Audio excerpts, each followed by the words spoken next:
সন্তান গর্বের সাথে তার বন্ধুদের কাছে বলতো, আমার মায়ের সাথে আমি জিনা করেছি। মা তার প্রতিবেশী মহিলাদেরকে বলতো, আমি আমার গর্বে রাখা সন্তানের সাথে জিনা করেছি। নাউজুবিল্লাহ বলবেন না? আচ্ছা ভাই, এরম অন্ধকার কি বাংলাদেশে আছে? পৃথিবীতে কি কোথাও আছে? না। আবার কেউ বলতেছে আছে। দুইটাই তো ভারী একটা সভাপতি সাহেব ঠেলাঠেলি লাগলো। আমরা অল্প একটু এক দুই কথাই জেনে নিয়েছিল কিনা। আমার দৃষ্টিতে ওই অন্ধকারের চেয়ে বাংলাদেশের অন্ধকার আরো বেশি গাঢ় কালো। যদি বলেন কেন? তদানীন্তন সময়ে মানুষ মানুষকে হত্যা করেছে ইতিহাস ছিল, কিন্তু মানুষ মানুষকে গুম করে ফেলেছে এরম ইতিহাস ছিল না। তদানীন্তন সময়ে ওই জাহেলিয়াতে শিশু বাচ্চা মেয়েদেরকে মাটির নিচে পুঁতে রাখা হয়েছে, জীবিত অবস্থায় ইতিহাস আছে, কিন্তু কোন শিশুকে ধর্ষণ করা হয়েছে এরম ইতিহাস নাই। আমি আপনাদের কাছে শুনতে চাই, আমাদের এই বাগেরহাট জেলায় শিশু ধর্ষণের মামলা আছে না নাই? শুধুই কি হত্যা করেছে নাকি আরো পিস পিস করে কেটেছে? তদানীন্তন সময়ে মানুষ মানুষকে জেলখানায় বন্দী করেছে ইতিহাস আছে, কিন্তু ওই জামানায় আয়না ঘর ছিল না। আমাদের সমাজে ছিল কিনা কথা বলেন? এর দ্বারা প্রমাণিত হয় যে ওই জাহেলিয়াতকে হার মানিয়েছে বাংলাদেশের জাহেলিয়াত। কথা বলেন না কেন? আল্লাহ তাআলা এজন্যই বলছেন, লিতুখরিজান নাস, মানুষেরা কোথায় আছে? মিনাজ জুলুমাত, মানুষের অন্ধকারে আছে। আপনি এই অন্ধকার দূর করবেন ইলান নূর, যে আলো আপনার কাছে প্রেরণ করেছি, এই আলো দিয়ে। এখন আসুন, অন্ধকার যেমন আলো লাগবে তেমন আল্লাহ বললেন, কদ জাআকুম মিনাল্লাহি নূরু ওয়া কিতাবুম মুবিন। আল্লাহ এই কিতাবের ভিতরে আলো দিয়ে কি করেছেন? ভরপুর করে দিয়েছেন। সাথে কি আল্লাহ আরো বললেন, ও নবী, শুধু কোরআনের ভিতরে আলো দিয়ে শেষ করি নাই, ওয়াদাইয়ান ইলাল্লাহি বিইজনিহি ওয়া সিরাজাম মুনীরা। আপনাকে আমি সিরাজাম মুনীরা অর্থাৎ উজ্জ্বল প্রদীপ রূপে প্রেরণ করলাম। চিৎকার মেরে বলুন আল্লাহু আকবার। সাথে দিলাম আলো দিয়ে ভরা একখানি কিতাব, আর আপনাকে আমি উজ্জ্বল প্রদীপ রূপে প্রেরণ করলাম। আপনি এবং এই কিতাব দিয়ে অন্ধকারে ডুবে থাকা মানুষগুলোকে মিনাজ জুলুমাত, অন্ধকার থেকে ইলান নূর, আলোর রাস্তা দেখান। প্রিয় ভাইয়ের আমার, আমি আপনাদের কাছে এবার একটা প্রশ্ন করতে চাই। এখন তো মুহাম্মদ সাল্লাল্লাহু আলাইহি ওয়াসাল্লাম নাই, তাহলে এই দায়িত্ব কারা পালন করবে? একটু জোরে বলেন। ওয়ালাউ আলিমাল্লাহু ফীহিম খায়রাল আসমাআহুম। আল্লাহ যাদের ক্ষেত্রে জেনেছেন, যাদেরকে কোরআন শোনালে লাভ হবে, কি লাভ? তারা শুনে যে বসে থাকবে না, যতদিন বাঁচবে মানুষকে এই কোরআনের দিকে আহ্বান করতে থাকবে। আল্লাহ তাদেরকে হাজির করেছেন। তার মানে এখানে আমরা যারা এসছি, আমরা একজনের খলিফা। তিনি কে? আরো জোরে বলেন, তিনি কে? আল্লাহ। এখন আমাদের কাজ হলো এই অন্ধকারে ডুবে থাকা মানুষগুলোকে কোথায় আনা? একটু জোরে বলেন, আলোর দিকে। কাজ করবেন তো? একটু জোরে আওয়াজ দিয়ে বলতে হবে, কাজ করবেন? কে কে করবেন না হাত তোলেন। এখনো অ্যাক্টিভ হয় নাই সভাপতি সাহেব আপনার এলাকার মানুষ। তার মানে বোঝা গেল যে 2 টার্মের চেয়ারম্যান এই এলাকা যে কেমনে চালাইছে। 2 ঘন্টা প্রায় আলোচনা করলাম, এখনো আমরা এলোমেলো চলতেছি। তাহলে 2 টার্ম মানে 10 বছর। দেখা গেল বলছে ডাইনে যাও, চলে গেছে কোন দিকে? আল্লাহ তাআলা আপনাদের সাবেক চেয়ারম্যান সাহেবকে কোরআনের কর্মী, ইকামতে দ্বীনের সাথী বানিয়ে দিক। সকলে বলি আমিন। আল্লাহ তাকে ন্যায় ইনসাফ দিয়ে সমাজ চালানোর মতন যোগ্যতা দান করে দেন। সকলে বলি আমিন। প্রিয় দিনী ভাইয়ের আমার, নবী করিম সাল্লাল্লাহু আলাইহি ওয়াসাল্লাম এই দায়িত্ব এখন কাদের উপরে রেখে গেছেন? একটু জোরে বলেন, কাদের ওপর? এই দায়িত্ব সবাই দাবি করে বলেন, কার ওপর? আমার নিজের ওপর, তাই না? আমাদের সকলের ওপরে। এখন যদি দেখি আমার ডাইনের জন কাজ করে না কোরআনের সংবিধানের পক্ষে, বামের জন করে না, পিছের জন করে না, সামনের জন করে না, আমি কি করব? কেউ করুক আর না করুক, আমি করব কিনা? আর একটু জোরে বলেন। কেউ না করুক আমি করব কাজ, কেউ না করুক আমি করব কাজ। রাজি আছি না নাই? আল কোরআনের আহ্বানে দিন কায়েমের প্রয়োজনে, আল কোরআনের আহ্বানে দিন কায়েমের প্রয়োজনে নতুন করে আবার আমি শপথ নিলাম আজ, কেউ না করুক আমি করব কাজ ইনশাআল্লাহ। আরো একটু জোরে বলি ইনশাআল্লাহ। রাজি আছি তো? তাহলে মৃত্যুর আগ পর্যন্ত এই অন্ধকারে ডুবে থাকা জাতিকে আলোর রাস্তা দেখাবো। কে কে রাজি আছি? দুহাত তুলে আল্লাহকে দেখান। আল্লাহ তুমি কবুল করো, বলুন আমিন। হাত নামান। এবার আসুন, মুহাম্মদ সাল্লাল্লাহু আলাইহি ওয়াসাল্লাম যখন লিতুখরিজান নাসা মিনাজ জুলুমাতি ইলান নূর, এই জাতিকে যখন অন্ধকার থেকে কোথায় নিয়ে আসতেছে? আর একটু জোরে বলেন, আলোর দিকে। তখন একজনের মাথা খারাপ হয়ে গেছে, বলুন তো তার নাম কি? কথা কয় না? আর একটু জোরে বলেন। আবু জাহেল। কার মাথা খারাপ? আবু জাহেলের মাথা খারাপ হয়ে গেছে। আবু জাহেল দেখলো এই সমাজের মানুষ যদি আলোর রাস্তা পায় তাহলে তো আমার চেয়ার আর থাকবে না।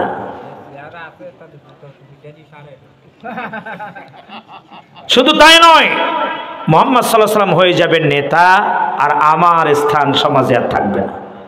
কাজেই মুহাম্মদকে সামনে এগোতে দেওয়া যাবে?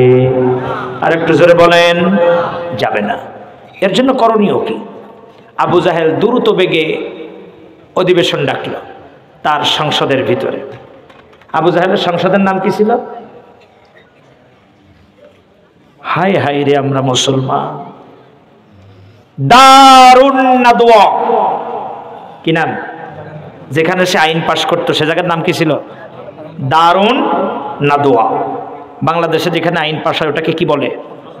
সংসদ। ইন্ডিয়ায় যেখানে হয় ওটাকে কি বলে? লোকসভা বা বিধানসভা। আমেরিকায় যেখানে আইন পাশ হয় ওটাকে কি বলে? White house. আর আবু জাহেল যেখানে আইন পাশ করতো ওটার নাম ছিল, মনে থাকবে তো, দারুন নাদওয়া। এই দারুন নাদওয়ায় দ্রুত অধিবেশন ডাকলো আবু জাহেল। মন্ত্রী পরিষদ হাজির হলো। তারা ডাক দিয়ে বলল যে এত দ্রুত আমাদেরকে তলব করার উদ্দেশ্য কি, জানতে চাই। আবু জাহেল বলল, লিতুখরিজান নাস মিনাজ জুলুমাতি ইলান নূর। লক্ষ্য করছো, জাতিকে তো আলোর রাস্তা দেখায় ফেলছে কে? একটু জোরে বলেন। মুহাম্মদ সাল্লাল্লাহু আলাইহি ওয়াসাল্লাম। তো জাতি যদি এইভাবে আলোকিত হয় তাহলে তো আমাদের নেতাগিরি আর থাকছে না। কে বলতেছে? আবু জাহেল। এখন ডিসিশন নাও যে মুহাম্মাদের বিরুদ্ধে আমরা কি কি সিদ্ধান্ত নিতে পারি। কেউ কেউ বলল এক কাজ করেন, মুহাম্মাদকে মক্কার বাইরে বের করে দেন। আবু জাহেল বলল, তোমরা যা মাথা মোটা তা আমি বুঝতে পারছি। ও এমন একজন মানুষ, ও যেখানে যাবে সেখানেই কোরআনের আলো ছড়াবে। তাও আল্লাহু আকবার বলবো না? তাহলে করণীয় কি? আমার মাথায় বুদ্ধি একটা আসছে। আমার মাথায় কি আসছে? একটু জোরে বলেন। আমার মাথায় বুদ্ধি চলে আসছে। বলে নেতারে কি? বলে আমার মাথায় যে বুদ্ধিটা আসছে, এক নম্বরে মুহাম্মদ সহ তাদের পক্ষে যারা কাজ করছে সকলকেই জেলখানায় ভরে রাখতে হবে। وَإِذْ يَمْكُرُ بِكَ الَّذِينَ كَفَرُوا لِيُثْبِتُوكَ أَوْ يَقْتُلُوكَ أَوْ يُخْرِجُوكَ وَيَمْكُرُونَ وَيَمْكُرُ اللَّهُ وَاللَّهُ خَيْرُ الْمَاكِرِينَ। আল্লাহ তাআলা বলছেন, ওই কাফেররা সিদ্ধান্ত নিল, সত্যের অস্বীকারীরা তোমার বিরুদ্ধে ষড়যন্ত্র করলো, সিদ্ধান্ত নিল লিউস বিতুকা, ওরা তোমাকে আটকায় রাখবে। কোথায়? শিহাবে আবি তালিব। আমার প্রশ্ন, মুহাম্মদ সাল্লাল্লাহু আলাইহি ওয়াসাল্লাম কি আবু জাহেলের উট, দুম্বা, বকরি, এরপরে ঘর বাড়ি কোনো কিছু দখল করছিল? আল্লাহর হাবিবের অপরাধ, তিনি অন্ধকারে ডুবে থাকা মানব রচিত সংবিধানের ভিতরে, মানুষের আইনের ভিতরে ডুবে থাকা মানুষগুলোকে তিনি কিসের দিকে নিয়ে যাচ্ছেন? আলোর দিকে। এটাই হলো আল্লাহর হাবিবের অপরাধ। এজন্য আবু জাহেলের সংসদে আল্লাহর হাবিব সহ 53 জনের বিরুদ্ধে মামলা হয়ে গেল। কতজন? 53 জন। এই 53 জনের ভিতরে 7 জন নারী ছিল, আর 2 জন ছিল শিশু, বাচ্চা। প্রিয় দিনী ভাইরা আমার, দোতলায় কথা বলে গেলা। আল্লাহর হাবিব রাহমাতাল লিল আলামিনের বিরুদ্ধে মামলা হয়ে গেল। মামলা হয়ে যাওয়ার পর 53 জনের নামে মামলা, আল্লাহর হাবিব সহ তাদেরকে গ্রেফতারও করে ফেললো। জোরে বলুন নাউযুবিল্লাহ। জেলখানার ভিতরে চলে গেল 53 জন, 2 জন শিশু, 7 জন নারী এর সাথে। আবু বকর, ওমর, ওসমান, তালহা, জুবাইর, সবচেয়ে ভালো মানুষ মক্কায় যারা, তারা সব এখন কোথায়? কিসের অপরাধ? লিতুখরিজান নাস মিনাজ জুলুমাত ইলান নূর। জাতিকে যখন অন্ধকার থেকে কোথায় নিয়ে যাচ্ছিল? এই অপরাধে জাতিকে সঠিক রাস্তা দেখানো, এটাই ছিল তাদের অপরাধ। প্রিয় ভাইয়ের আমার, আপনি আমিও যদি কোরআন পড়ি, বুঝে পড়ে যদি এই কাজগুলো করি, আপনার আমার জীবনেও একই পরীক্ষা ঘোষণাকার। আহাসিবান নাসু আইয়ুতরাকু আইয়াকুলু আমান্না ওয়া হুম লা ইফতানুন। আল্লাহ বলছেন, মানুষেরা কি মনে করছে নাকি তারা শুধু বলবে যে ঈমান এনেছে আর তাদেরকে মুক্ত করে দেওয়া হবে, ছেড়ে দেওয়া হবে? তাদের কি নেওয়া হবে? পরীক্ষা নেওয়া হবে। তাদের কি নেওয়া হবে? ঈমানের পরীক্ষা নেওয়া হবে। কাজে আপনি আমি যদি এ জাতিকে আলোর রাস্তা দেখাতে যাই, একই পরীক্ষা কার পক্ষ থেকে আসবে? আরো জোরে বলেন। এ ধরনের পরীক্ষা যদি আপনাকে আমাকে পদে পদে আল্লাহ তাআলা নেন, এরকম পরীক্ষা দিতে আমরা রাজি আছি না নই? কিন্তু তাগুতের সাথে তাগুতের সাথে কোনো বন্ধুত্ব হবে না। কোরআন বিদ্বেষী যারা, তাদের সাথে আপনার আমার কোনো ভালোবাসা চলতে পারে না। আপনার আমার বন্ধু হবে যে ইমানদার, যে কোরআনকে ভালোবাসে, যে আল্লাহকে ভালোবাসে, যে আল্লাহর হাবিবকে নেতা মানে, সেই হবে আমার প্রকৃত বন্ধু। অথচ আমরা বন্ধু বানিয়েছি মদখোর, গাঁজাখোর, বিড়ি টানে, আছে না নাই? আল্লাহ শুকরিয়া, যেখানে আসার পরে সেক্রেটারি সাহেবকে দেখে মন ভরে যায়, সভাপতিকে দেখে ভালো লাগে যে মুখে দাঁড়িয়ে আছে। এমনও জায়গায় যায় মাঝে মাঝে, ইনি হলেন সভাপতি, মুখে একটা দাঁড়িয়েও নাই, মসজিদের সভাপতি, আছে না নাই? অবশ্য আপনাদের এই অঞ্চলে নেই।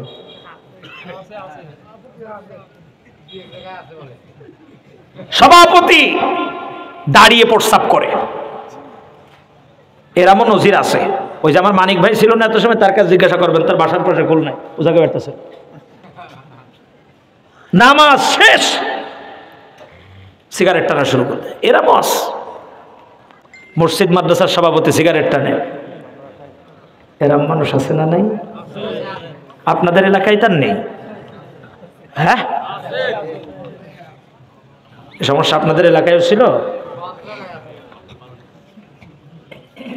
প্রিয় ভাইয়েরা আমার, এটা খুবই দুঃখজনক।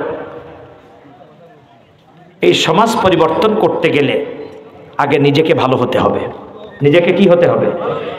একটা কথা মনে রাখবেন, একটু পেছনের দিকে যাই। আমি যদি ভালো হই, আমার বাচ্চা ভালো হবে। আমি যদি ভালো হই, আমার ঔরসজাত সন্তান যা হবে সব কি হবে? ভালো হবে। আমার ভুলের কারণে আমার সন্তানেরা খারাপ হয়। কথা বুঝতেছেন আমার? আমার ভুলের কারণে আমার সন্তানেরা কি হয়? একটা মেসাল, উদাহরণ, এই তথ্যটা আমার না, তথ্যটা হলো মৌন বিজ্ঞানীর। কার? একটু জোরে বলেন, বলেন তো, ছোটরা কি চায়? হুজুর বলেছেন স্নেহ, আদর, ভালোবাসা। আপনারা বলেন তো ছোটরা কি চায়? এই শেষ টাইমে একটু কথা বলেন আমার সাথে। ছোটরা কি চায়? স্নেহ, ভালোবাসা। বড়রা কি চায়? সম্মান, তাই না? মনোবিজ্ঞানীর ভাষায় ছোটরা যা চায় বড়রাও তাই চায়। কথাটা মনে থাকবে? কথাটা আমার না, মনোবিজ্ঞানীর। ছোট বাচ্চারা যা চায়, একটু জোরে বলতে হবে, ছোট বাচ্চারা যা চায় বড়রাও তাই চায়। বড়রা যা চায় ছোটরাও তাই চায়। প্রশ্ন হতে পারে এটা কেমনে সম্ভব? ছোট একটা বাচ্চা যা চায় বড়রাও তাই চায়।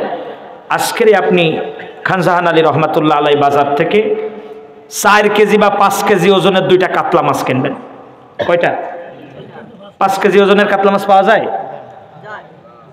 যায়। কয়টা কিনবেন? 2টা বাড়ি নিয়ে যাবেন। বাড়ি যে রাত্রেই সুন্দর করে বেছে কুটে ভাবিকে বলবেন না যে রেডি করো, তাইলে কিন্তু বাড়ি ঘুমাইতে দেবে না। রাত 11টার সময় বাড়ি এসে মাছ করতে বলতেছো, কি সত্য না? এটা করা যাবে না। বলবেন না ফ্রিজে ঢুকায় রাখো, কাল সকালে এটাকে সুন্দর করে বাছবা, দুপুরে আমরা একসাথে খাবো। 5 কেজি ওজনের কাতলা মাছের মাথা 2টা স্বামী স্ত্রী খাবেন। আর আপনার 2.5 বছর, 3 বছর, 4 বছরের যে বাচ্চাটা আছে না, ও তার একটা মাথা খেতে পারবে না, পারবে? ওর জন্য ছোট একটা পিস, ডাকা, পেটি যাই বলেন, ওই একটা ভাজবেন বা রানবেন।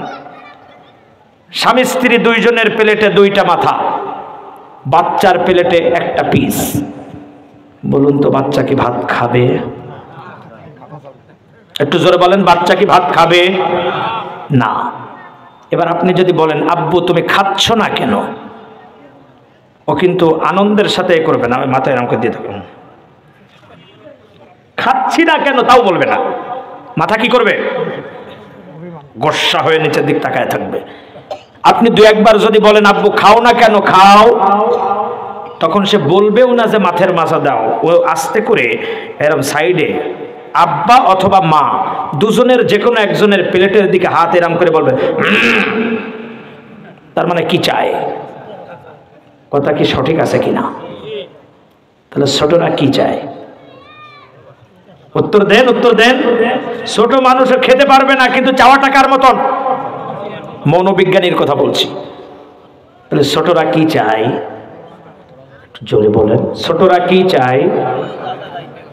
বড়রা কি চায়? ছোটরা যা চায়।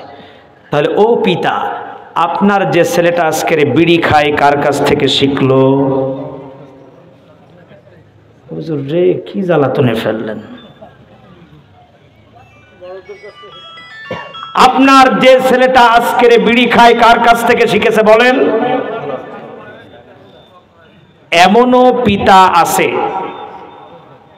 এমনও পিতা আছে যে পিতা নিজে বিড়ি খায়, সন্তানকে বলে ম্যাচ আনো, ধরায় নিয়ে আসো।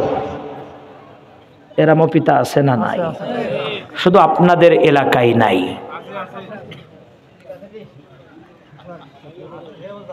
তাহলে এই সন্তান থেকে ও পিতা আপনি কি ভালো কিছু আশা করেন বলেন? কি আশা করেন? সন্তানদেরকে যদি আলোর রাস্তায় আনতে হয় তাহলে মাদ্রাসায় ভর্তি করতে হবে। কথা বুঝে আসছে?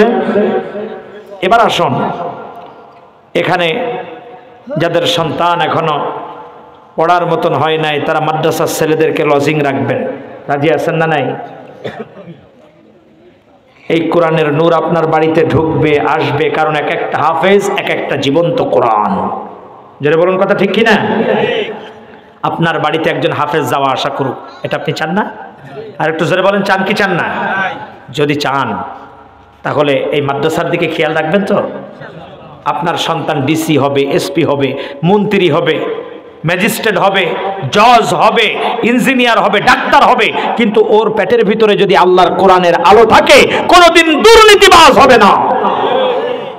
এজন্য আগে কোরআনের আলেম বানাতে হবে। শুরুতেই প্রাইমারিতে ভর্তি করে দিয়েন না, আগে একটু নুরানিতে দেন, একটু হেফজোখানায় দেন, একটু আগে কোরআন পড়ুন। আর কত অফিসার বড় বড় বিশাল ডিগ্রি, মরার আগে পেনশনে যাওয়ার পরে, মানে আপনার অবসরে যাওয়ার পরে এরপরে যে কোরআন শিক্ষা করার চেষ্টা করে, আছে না নাই? অথচ যে শিক্ষাটা জীবনের প্রথম দরকার ছিল সেটা কোথায় চলে গেছে? অথচ আল্লাহ বলছেন ফাওয়া রাব্বিকা লানাসআলান্নাহুম আজমাইন, আমি প্রশ্ন করব। ও পিতা, আপনাকেও কিন্তু আল্লাহ প্রশ্ন করবেন। আল্লাহ আপনাকে কি করবেন? কারণ আপনি আপনার সন্তানকে কোরআনের শিক্ষা দিবেন, এই আদেশ আপনাকে কে করে দিয়েছে? ইয়া বুনাইয়া আকিমিস সালাতা ওয়া আমুর বিল মা'রুফি ওয়া নাহা আনিল মুনকার ওয়াসবির আলা মা আসাবাক ইন্না যালিকা মিন আজমিল উমুর। আপনি আপনার সন্তানকে ডাক দিয়ে বলবেন ইয়া বুনাইয়া আকিমিস সালাহ, কলিজার টুকরা সন্তান নামাজে চলো। এখানে অনেক পিতারা আছেন নিজে নামাজ পড়ে সন্তান পড়েন, আছে না নাই? আমর বিল মারুফ, সৎ কাজের আদেশ করো, ওয়ানহা আনিল মুনকার, অসৎ কাজে নিষেধ করো, ওয়াসবির আলা মা আসাবাক। সন্তান বিপদ আসলে এই কাজগুলো করতে গেলেই বিপদ হবে। ওয়াসবির আলা মা আসাবাক, তুমি একটু সবরের সাথে সামনে এগিয়ে যাবে। এই আদেশ, এই উপদেশ সন্তানকে 1 বছরের ভিতরে কয়জন পিতা দিয়েছেন? হাত তোলেন। আহা, আমরা কি পিতা, কি পিতা আমরা! অথচ আল্লাহ বলছেন কো আনফুসাকুম ওয়া আহলিকুম নারা ওয়াকুদুহান নাস ওয়াল হিজারা, জাহান্নামের আগুন থেকে নিজে বাঁচো, আওলাদকে বাঁচাও। কারণ এই জাহান্নামের ইন্ধন লাকড়ি হবে মানুষ এবং পাথর। আমার সন্তান জাহান্নামের আগুন জ্বালানোর লাকড়ি হোক, এটা কি আমরা চাই? সেজন্য আগে নিজের পরিবারকে লিতুখরিজান নাসা মিনাজ জুলুমাতি ইলান নূর, নিজের পরিবারকে আগে অন্ধকার থেকে কোথায় আনতে হবে? নবী করিম সাল্লাল্লাহু আলাইহি ওয়াসাল্লাম যখন এই কাজ শুরু করলেন, আল্লাহর হাবিব ভিতরে গেলেন। এরপরে যে আবু জাহেলরা ডিসিশন নিল শুধু বন্দি রাখলেই হবে না, আউ ইয়াকতুলুকা, তাদেরকে হত্যা করে দিতে হবে। যখন তাও পারল না, আউ ইউখরিজুকা, তাদেরকে দেশ থেকে তাড়িয়ে দেওয়া হবে। আল্লাহর হাবিব 53 বছর বয়সে এই কোরআনের জন্য মক্কা থেকে মদিনাতুল মুনাওয়ারায় হিজরত করেছে। প্রিয় দিনী ভাইরা, আর সামনে যাব না, কারণ আমার চেয়ে আপনারা বেশি ব্যস্ত। আর আমি 11টার পরে সাধারণত আলোচনা করিও না। আমি আলোচনা করছিলাম সূরা ইব্রাহিম থেকে, আয়াত তেলাওয়াত করেছিলাম 2টা, আলোচনা করেছি একটা আয়াতের অংশ বিশেষ। আজ শেষ করে রেখে যাওয়া সম্ভব হবে না। আমি ধারাবাহিকভাবে প্রত্যেকটা শব্দ নিয়ে কথা বলছিলাম, চেষ্টা করেছি। কোরআন থেকে কথা বলার মতন ইলম, যোগ্যতা, জ্ঞান আমার নাই। আল্লাহ যা বলিয়েছেন এটাই বলেছে। যতটুকুন কথা বলেছি তার মূল শিক্ষা হলো একটাই, আমাদের কোরআন পড়তে হবে। আমাদের কোরআন বুঝে বুঝে, কথা বলেন বুঝে বুঝে পড়তে হবে, আমল করতে হবে এবং সমাজে কি করতে হবে? বাস্তবায়নের চেষ্টা করতে হবে। যদি না করি, কোরআনের মামলায় আমার নামাজ রোজা আমাকে বাঁচাতে পারবে না। প্রাথমিকভাবে কোথায় যেতে হবে? জাহান্নামে যেতেই হবে। আসুন জাহান্নাম থেকে বাঁচি, নিজে বাঁচবো, স্ত্রীকে বাঁচাবো, সন্তানকে বাঁচাবো, আমার প্রতিবেশী যারা আছে, আওলাদ যারা আছে তাদেরকেও আমরা অন্ধকার থেকে আলোর রাস্তা দেখায় আল্লাহর জান্নাতে একসাথে বসবাস করতে চাই ইনশাআল্লাহ। শেষ কথা হলো, এত সুন্দর একটা মাদ্রাসা আপনারা করেছেন, আল্লাহ শুকরিয়া। এত কষ্ট করে এসেছি, ঠিক আছে, কারণ মোটরসাইকেলে চড়ার অভ্যাসটা আমার খুব কম এখন, লং জার্নি। তো শেখ ফরিদ ভাই বললেন যে এত দূর আসবে না, মাঝখানে নদী আছে। এসে মাদ্রাসার দৃশ্য দেখে সত্যি মনটা ভরে গেছে, যে চতুর্দিকে ঘের ভেড়ি, তার ভিতরে এত সুন্দর একটা দিনী মার্কাজ, যারাই সুন্দর করে সাজিয়েছেন এই দিনী মার্কাজটাকে, আল্লাহ আপনাদের এই দান সদকা কোরবানি আল্লাহ যেন কবুল করে নেন। যারা দায়িত্বে আছেন আল্লাহ যেন তাদের ইলম, জ্ঞান, প্রজ্ঞা, হিকমা আরো বাড়িয়ে দেন। আর যারা সূচনায় ছিল দুনিয়ার থেকে চলে গেছে আল্লাহ তাদেরকে যেন জান্নাতের মেহমান বানিয়ে নেন। এখানে আজকের যারা হাফেজে কোরআন হয়ে গেছে এর বিনিময়ে যেন আল্লাহ এলাকাবাসী সহ আমরা যারা মেহমান হয়ে এসেছি সবাইকে যেন আল্লাহ মাফ করে দেন। প্রিয় দিনী ভাইরা, ধন্যবাদ জানাই ওই সকল দিনী ভাইদেরকে যারা এদের প্রায় 40 ঘর লজিং রেখেছেন। আলহামদুলিল্লাহ, প্রত্যেকের বাড়ি আপনি যা খাবেন ও তাই খাবে।